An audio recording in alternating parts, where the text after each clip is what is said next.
Oke, selamat datang semuanya. Misi kita hari ini, anggap aja kita jadi montir psikologis. Montir psikologis. Oke. Iya kan? Kita mau coba bongkar mesin di balik perubahan perilaku.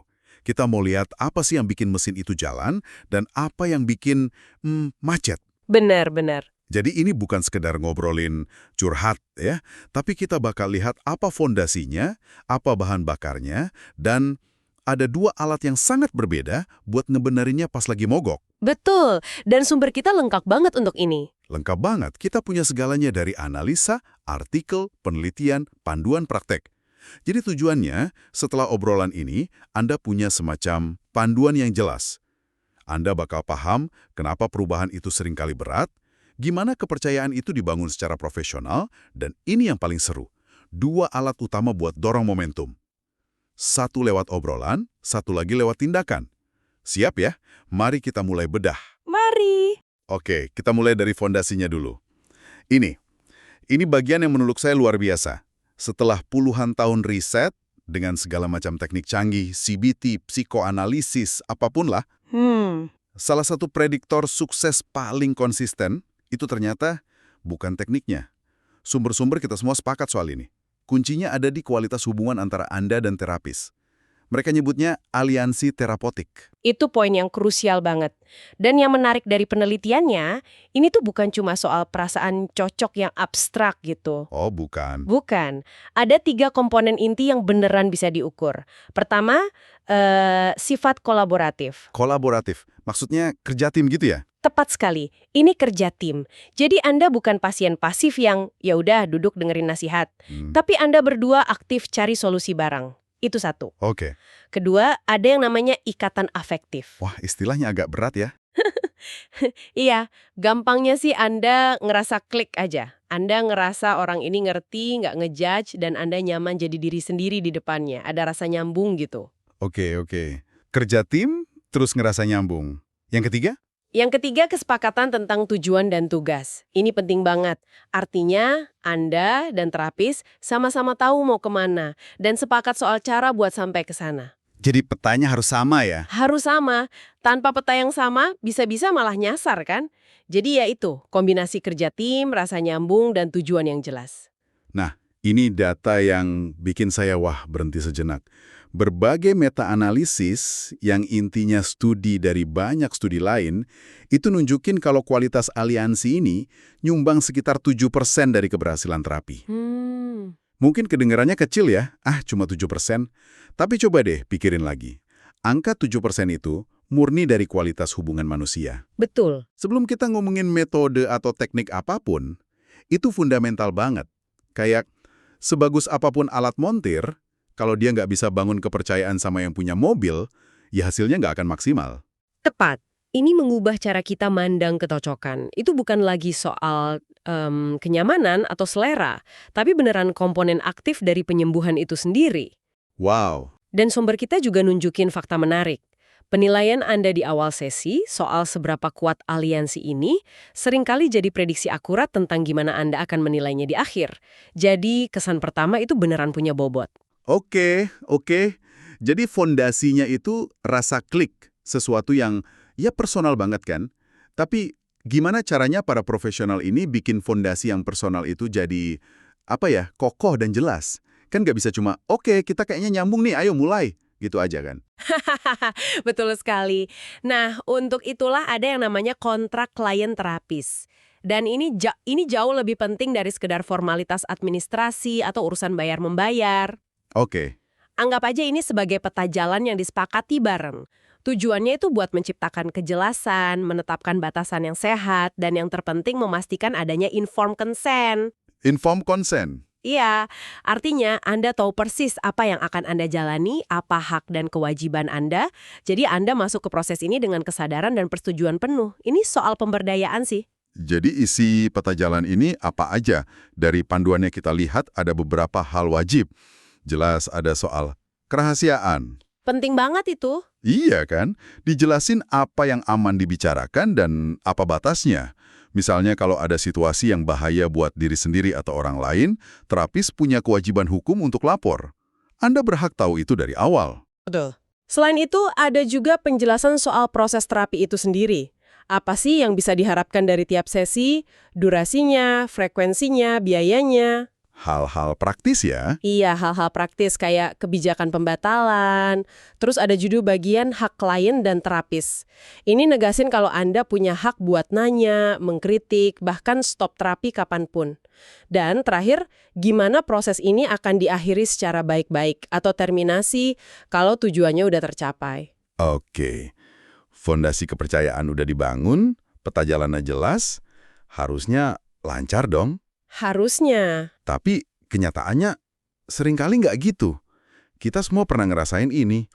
Tahu apa yang harus dilakuin, tapi rasanya kayak ada rem tangan yang nyangkut. Mesinnya siap, mobilnya nggak gerak-gerak.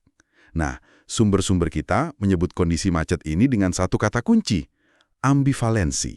Nah, ambivalensi. Ini sebenarnya normal banget. Beneran, ini bukan berarti Anda malas atau kurang motivasi. Bukan ya? Bukan.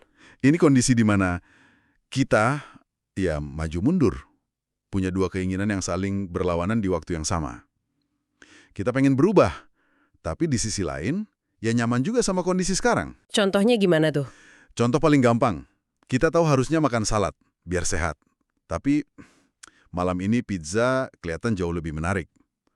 Dua-duanya itu dorongan yang nyata dan valid kan? Jadi ambivalensi itu bukan kurangnya motivasi, tapi konflik motivasi. Konflik motivasi. Dan konflik inilah yang bahaya. Karena bisa jadi bahan bakar buat apa yang disebut para ahli itu siklus ganas depresi. Ini kayak pusaran air. Betul. Bayangin deh skenarionya. Ada orang, sebut saja Budi, baru kena PHK. Itu pemicunya. Wajar kan?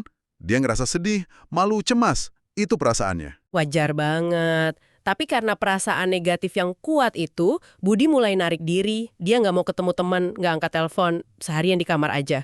Nah, itu perilakunya. Dan disinilah pusarannya mulai narik dia ke bawah. Tepat sekali. Perilaku menarik diri itu menciptakan konsekuensi baru.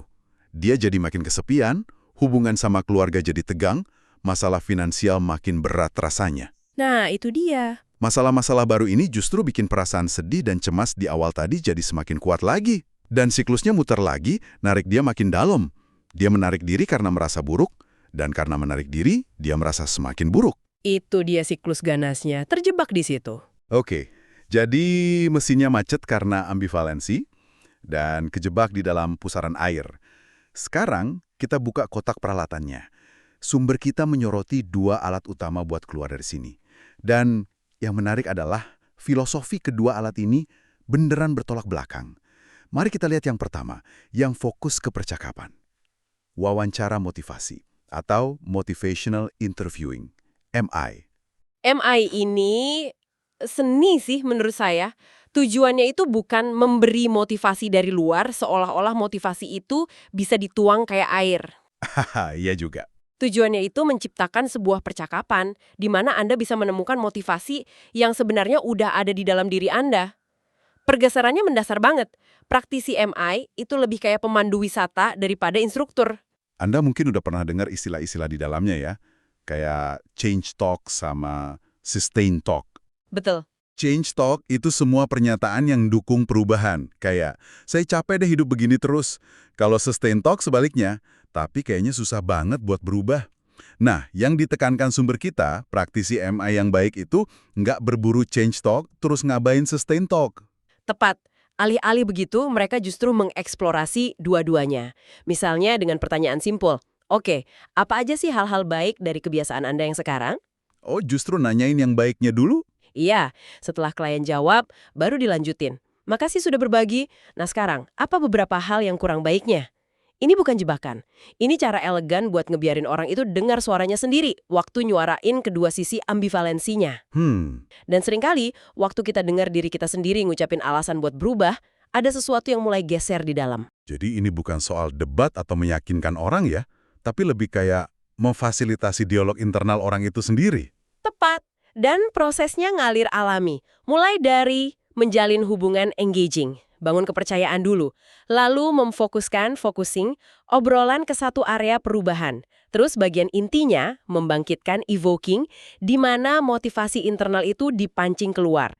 Dan hanya kalau klien udah siap, baru masuk tahap merencanakan planning. Jadi ngikutin ritme klien ya, bukan agenda terapis. Selalu. Tunggu dulu. Alat kedua ini filosofinya benar-benar kebalikannya. Namanya aktivasi perilaku atau behavioral activation, BA. Prinsip utamanya, dan ini kedengarannya berlawanan banget sama intuisi. Tindakan mendahului emosi.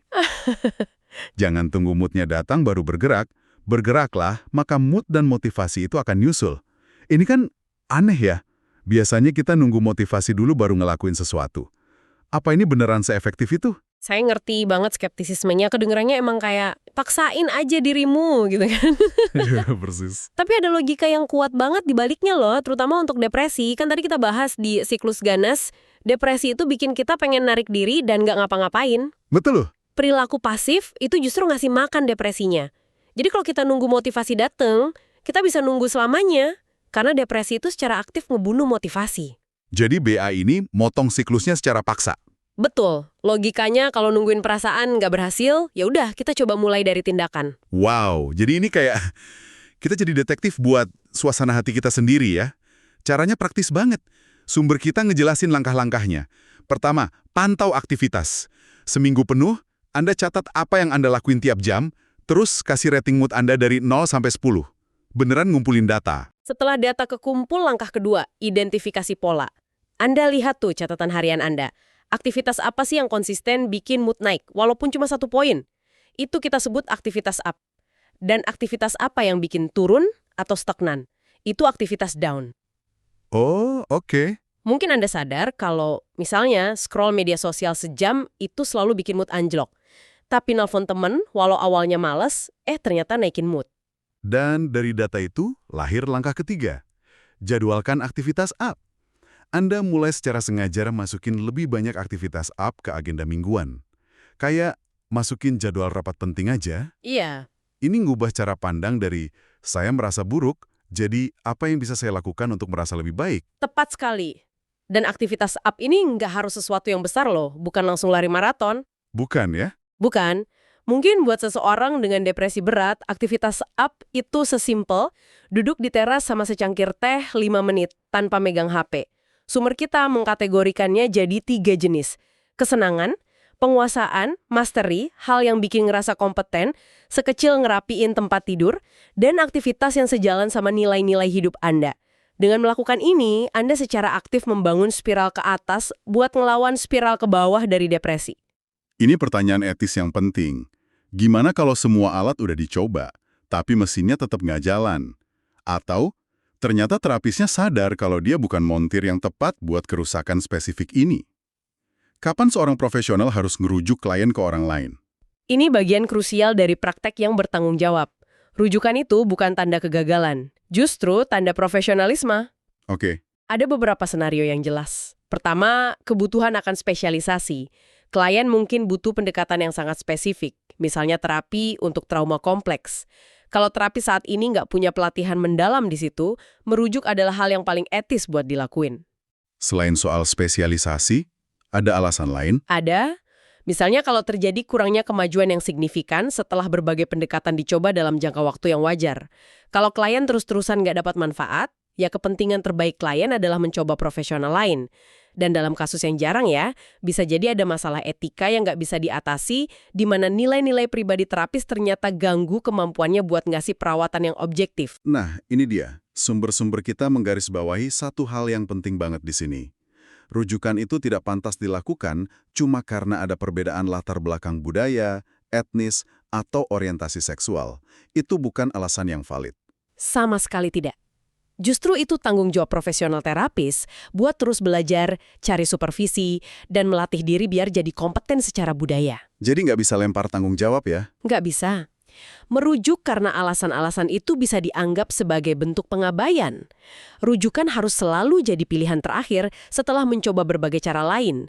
Dan keputusannya selalu dibuat demi kepentingan terbaik klien. Oke, mari kita rangkum perjalanan kita bongkar mesin perubahan ini. Kita lihat bahwa perubahan yang langgeng itu dibangun di atas fondasi aliansi yang kuat dan peta jalan yang jelas. Benar. Waktu mesinnya macet karena ambivalensi, kita punya 2 alat yang bisa dipilih. Kita bisa pakai kekuatan percakapan dengan wawancara motivasi buat nemuin kenapanya, atau kita bisa pakai kekuatan tindakan dengan aktivasi perilaku buat memulai apanya. Dua pendekatan yang sangat berbeda tapi sama-sama kuat. Dan terakhir, praktik yang etis berarti tahu kapan harus minggir dan membiarkan montir spesialis lain yang ambil alih. Sebagai pemikiran penutup untuk Anda renungkan, kedua alat ini, baik MI maupun BA, intinya itu didasarkan pada satu gagasan yang sama, bahwa Anda adalah agen utama dari perubahan Anda sendiri. MI itu ngebantu Anda mendengar dan memperkuat suara di dalam diri Anda yang pengen berubah. BA di sisi lain, ngebuktiin ke Anda lewat tindakan, bahwa Anda punya kekuatan buat mempengaruhi perasaan Anda, bukan cuma sebaliknya. Jadi kita nggak sepenuhnya dikendalikan oleh perasaan kita. Tepat. Jadi, coba pikirkan satu area kecil dalam hidup Anda di mana Anda merasa sedikit macet. Apakah langkah selanjutnya yang lebih bermanfaat adalah duduk sejenak dan dengan jujur mengeksplorasi alasan-alasan di baliknya untuk menemukan mengapanya? Atau justru saatnya untuk berhenti berpikir, berdiri, dan mengambil satu tindakan kecil sekecil apapun hanya untuk melihat apa yang terjadi?